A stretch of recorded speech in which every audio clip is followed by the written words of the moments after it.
গুৱাহাটীৰ এয়াৰপৰ্টৰ ওচৰত এখন উপগ্ৰহ নগৰ হ'ব অৰ্থাৎ স্যাটেলাইট সিটি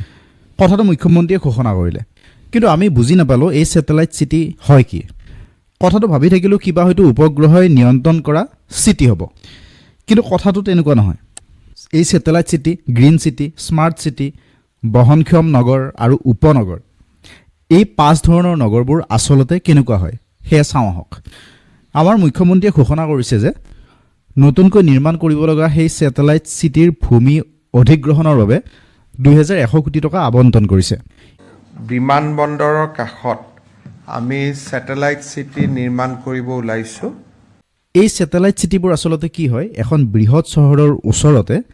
সম্পূৰ্ণ পৰিকল্পিতভাৱে আৰু বেলেগকৈ অৰ্থাৎ পৃথকে নিৰ্মাণ কৰা হয় সেই চহৰখনৰ নিজা বাসস্থান থাকে বজাৰ থাকে স্কুল কলেজ থাকে হস্পিটেল থাকে অফিচ থাকে ইণ্ডাষ্ট্ৰি থাকে যাতায়াতৰ ব্যৱস্থা থাকে অৰ্থাৎ সুকীয়াকৈ থাকে এনেকুৱা চহৰবোৰ অকল থকা ঠাই নহয় এখন স্বতন্ত্ৰ নগৰ কিন্তু এই স্যাটেলাইট সিটি কিয় বনোৱা হয় কেতিয়া বনোৱা হয় যেতিয়া এখন বৃহৎ চহৰৰ জনসংখ্যা বৃদ্ধি পায় তাত জনসংখ্যাৰ চাপ কমাবলৈ এই স্যাটেলাইট সিটি বা উপগ্ৰহৰ নগৰ বনোৱা হয় আৰু যেটো গুৱাহাটীৰ এয়াৰপৰ্টৰ ওচৰত বনাবলৈ বিচৰা হৈছে ইয়াৰ ফলত কি হয় মূল চহৰখনৰ যানজট কিছু কমে এইবোৰ চহৰত ৰাস্তা পানী নলা নৰ্দমা ইলেক্ট্ৰিচিটি পাৰ্ক স্কুল এই সকলোবোৰ এটা প্লেনিং কৰি বনোৱা হয় তাত নতুন উদ্যোগ থাকে আইটি কোম্পানী থাকে ফলত কৰ্মসংস্থান ওলায় এবাৰ আহিছো স্মাৰ্ট সিটি কি এখন চহৰক যদি ডিজিটেলি আগবঢ়াই লৈ যোৱা যায় ডিজিটেল ট্ৰেফিক সিস্টেম স্মাৰ্ট সেন্সৰ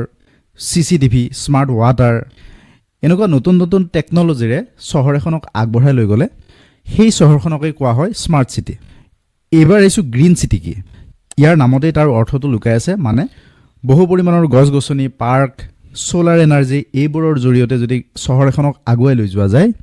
সেইখন চহৰেই হ'ল গ্ৰীণ সিটি কিন্তু এতিয়া আহিছো বহনক্ষম নগৰ কি মানে ইংৰাজীত সাস্টেইনেবল সিটি যিবোৰ নগৰ পৰিৱেশ অৰ্থনীতি উদ্যোগ মানুহৰ প্ৰয়োজনীয় সামগ্ৰীসমূহ এইবোৰৰ ক্ষেত্ৰত এটা দীৰ্ঘ সময় ধৰি বেলেন্স এটা হৈ থাকে সেই হ'ল বহনক্ষম নগৰ তেন্তে উপনগৰ কি এই উপনগৰসমূহ মূল চহৰখনৰ সৈতে বেছিকৈ নিৰ্ভৰশীল হয় এই উপনগৰৰ মানুহখিনিয়ে বিভিন্ন এডুকেশ্যন বা কামৰ বাবে মূল চহৰলৈ যাবলগীয়া হয় মানে ধৰক মূল চহৰৰ ওচৰতে থকা সৰু চহৰ ধৰক গুৱাহাটীৰ ওচৰৰ পাজৰে থকা সৰু চহৰবোৰ তাৰ লোকসকলে পঢ়া শুনা বা বিভিন্ন কামৰ বাবে গুৱাহাটীলৈ আহিব লগা হয় কিন্তু স্যাটেলাইট সিটিৰ ক্ষেত্ৰত হেতু নহয়